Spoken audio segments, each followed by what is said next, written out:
নমস্কার বন্ধুরা, চলে এসেছি নতুন একটি ভিডিও নিয়ে। তো আজকের ভিডিওটি হলো লক্ষ্মীর ভাণ্ডার এবং বার্ধক্য ভাতা নিয়ে।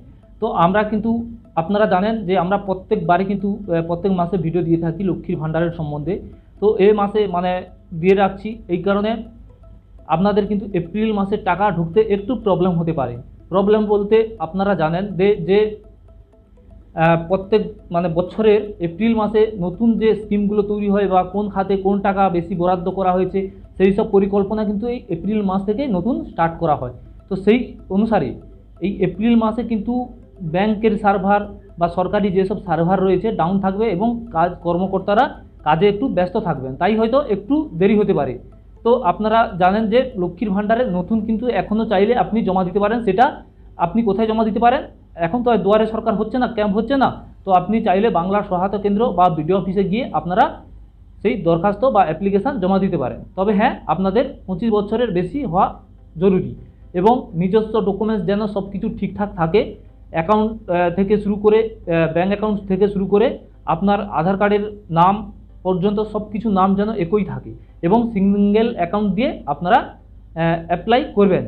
তো আপনারা লক্ষ্মীর ভাণ্ডার নতুনদের তো কোনো এখন আপডেট আসেনি, এলে অবশ্যই আমরা আমাদের চ্যানেলে দিয়ে থাকবো এবং জানিয়ে থাকবো। আপনাদের কিন্তু এখন কোনো টাকা দেওয়ার সম্ভাবনা নাই বা এখন কোনো টাকা পাওয়ার যে নোটিফিকেশান কিচ্ছু হয়নি।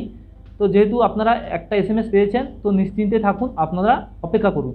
এবং পুরাতন যারা রয়েছেন তাদের ক্ষেত্রে কিন্তু লক্ষ্মীর ভাণ্ডার টাকা পেতে একটু দেরি হতে পারে। তো বার্ধক্য ভাতার কথা বলবো। বার্ধক্য ভাতার টাকা কিন্তু আপনারা পেয়ে যাবেন লক্ষ্মীর ভাণ্ডার সঙ্গে সঙ্গে। লক্ষ্মী ভাণ্ডারের সঙ্গে সঙ্গে বার্ধক্য ভাতা পাবে কারা? না, যারা নতুন রাজ্য সরকারের স্কিমে যারা বার্ধক্য ভাতা পেয়ে এসছেন তারা কিন্তু বার্ধক্য ভাতা পেয়ে যাবেন, যদি সব কিছু ডকুমেন্টস ঠিক থাকে এবং আগে যদি আপনি পেয়ে থাকেন। এবং পুরাতনদের তো অবশ্যই জানেন আপনারা, আপনাদের কিন্তু দেরি হয়, এবারেও তাই হবে, কেননা এবারে আরও বেশি প্রবলেম রয়েছে ব্যস্ততার ক্ষেত্রে, আপনারা জানেন দেরি হবে। তো মূল বক্তব্য, বার্ধক্য ভাতার ক্ষেত্রে আপনারা আগের মাসে কিন্তু 2000 টাকা পেয়েছিলেন, যারা পুরাতন। তো আপনাদের এই মাসে কিন্তু দেখার বিষয় রয়েছে যে আপনারা এ মাসের টাকা পাবেন না পাবেন না। 2000 টাকাটা যে দিয়েছিল, এবারের টাকাটা দিয়েছিল, এপ্রিলের টাকা দিয়েছিল নাকি আগের কোনো টাকা বাকি ছিল। তো এই ক্ষেত্রে এই এপ্রিল মাসে বোঝা যাবে। আপনাদের অ্যাকাউন্টে যদি টাকা আসে তাহলে ভাববেন যে আগের টাকা বাকি ছিল সেটা দিয়েছে, কিন্তু যদি এ মাসের টাকা না ঢোকে তাহলে কিন্তু আগের কোনো বাকি টাকা সেটা দেয়া হয়েছে। তো পুরনো যারা তাদের ক্ষেত্রে এটা, কিন্তু নতুন যারা রয়েছে তাদের তো বার্ধক্য ভাতা 1000 টাকাই ঢুকেছে, তারা এ মাসেও 1000 টাকা পাবে। বার্ধক্য ভাতা, বিধবা ভাতা এরা কিন্তু সবাই একই কন্ডিশনে রয়েছে, একইভাবে টাকা ঢুকবে। এবং নতুন যারা অ্যাপ্লাই করেছেন তাদের কিন্তু কোনোভাবে কোনো নতুন আপডেট দিতে পারছি না, কারণ কোনো আপডেটই নেই। এবং যারা অনেক দিন ধরে পেন্ডিং রয়েছে, আপনারা যারা বলছেন যে আমার 1 বছর 2 বছর হয়ে গেছে পেন্ডিং রয়েছে, তো দেখুন আপনাদের একটাই কথা বলবো, আপনাদের কোনো অ্যালটমেন্ট হয়নি। যেহেতু কেন্দ্র থেকে জানিয়ে দিয়েছে আপনাদের কোঠা কতটা রয়েছে, সেই কোঠা অনুসারে আপনাদেরকে টাকা দেওয়া হবে, এর অতিরিক্ত দিতে পারবে না। সেহেতু কোঠা বাড়ানোর জন্য অ্যাপিলও করেছে আপনারা জানেন। তো সেই ক্ষেত্রে আগের ভিডিওতে আমি বলেছি, তো সেটা নিয়ে বিস্তারিত বলতে যাব না। তো আপনাদের এই নিয়ে কোনো কোঠা ফাঁকা যদি হয় তাহলে আপনাদের নতুন নাম উঠবে নতুনদের, না হলে কিন্তু কোনো ওঠার সম্ভাবনা নেই। তো এই গেল লক্ষ্মীর ভাণ্ডার এবং বার্ধক্য ভাতার নতুন আপডেট। তো নতুন আপডেট আপনারা কিন্তু এপ্রিল মাসের টাকা পেয়ে যাবেন এবং সেটা 3 তারিখ থেকে 10 তারিখের মধ্যে পেয়ে যাবেন। একটু দেরি হবে অবশ্যই, কিন্তু আপনারা টাকা কিন্তু পেয়ে যাবেন। তো আপনাদের স্ট্যাটাসে কী এলো চেক করুন এবং আন্ডার প্রসিড আসা আপনাদের টাকা ছেড়ে দেওয়া হয়েছে, আপনারা টাকা পেয়ে যাবেন।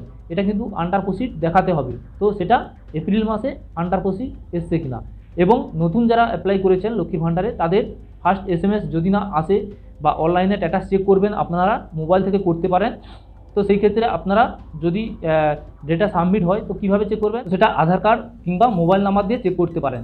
তো আমি বলবো আপনারা আধার কার্ড দিয়ে চেক করুন, কারণ আধার কার্ড ভুল হলে একদম ভুল, রিজেক্ট হয়ে যাবে ওটা।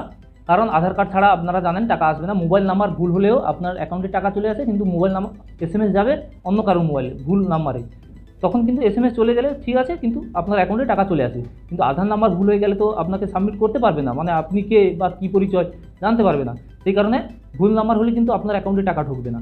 তো সেইভাবে চেক করে যদি দেখেন যে আপনার নাম এন্ট্রি করা হয়নি বা নট ডাটা ফাউন্ড দেখাচ্ছে, তাহলে কিন্তু আপনি অবশ্যই বা কোনো আপনি এসএমএসও পাননি, তাহলে আপনি অতি অবশ্যই বিডিও অফিসে বা বাংলার সহায়তা কেন্দ্রে গিয়ে আপনার ডকুমেন্টস নিয়ে গিয়ে জমা করুন। কারণ আপনি নতুন করে জমা করলে তারপরে কিন্তু আপনার অ্যাকাউন্টে টাকা আসবে, না হলে কিন্তু আসবে না। আপনারা দেখেছেন যে আগের বছর মানে 2024-এ কিন্তু ডিসেম্বরে একবারই অ্যাপ্রুভাল দিয়েছিল এবং ডিসেম্বরে তাদের টাকা ঢুকেছিল। তারা সে জানুয়ারিতে হয়তো সাবমিট করেছিল বা ফেব্রুয়ারি, মার্চ, এপ্রিল যে মাসেই ডাটা সাবমিট করুন না কেন বা নতুন লক্ষ্মী ভাণ্ডারের জন্য অ্যাপ্লাই করুন না কেন, সেটা কিন্তু ডিসেম্বরে হয়েছিল, অ্যাপ্রুভাল দিয়েছিল, তার ডিসেম্বর থেকে কিন্তু টাকা পেয়ে এসছে। তো সেই ক্ষেত্রে আমি বলবো যে আপনাদের হয়তো এখন টাকা দেবে না, সেই ডিসেম্বরের দিকে বা অনেক দেরি হতে পারে। তো সেই ক্ষেত্রে আমি বলবো যে বছরে যেহেতু একবার পাচ্ছেন, তাহলে আপনি যদি মিস্টেক করে যান, এবছর যদি কোনো কারণে আপনি মিস্টেক করে যান বা আপনার নাম এন্ট্রি না হয়, সেই আবার 2026-এর ডিসেম্বরের দিকে টাকা পাবেন, তার আগে কিন্তু আপনি টাকা পাবেন না, কারণ আপনি এবারে মিস করে গেলেন। তো সেই ক্ষেত্রে যেহেতু 2026-এ ভোট আছে, 2026-এ ভোটের আগে কিন্তু আপনাদের টাকা দিয়ে দেওয়ার চেষ্টা করবে যারা নতুন অ্যাপ্লাই করেছেন। তো সেহেতু আপনারা নতুন করে জমা দিন এবং অবশ্যই জমা দিলে আপনাদের নাম এন্ট্রি করে নেওয়া হবে এবং আপনারা সময় মতো টাকা পেয়ে যাবেন। তো এই গেল নতুনদের লক্ষ্মী ভাণ্ডারের বিষয়। তো আজকের ভিডিওটি এই পর্যন্ত। ভিডিওটি ভালো লাগলে অবশ্যই লাইক কমেন্ট করবেন এবং চ্যানেলটিকে সাবস্ক্রাইব করে রাখবেন। তো আপনারা সুস্থ থাকুন এবং ভালো থাকুন এবং আমাদের সঙ্গে থাকুন এইরকম নতুন নতুন আপডেট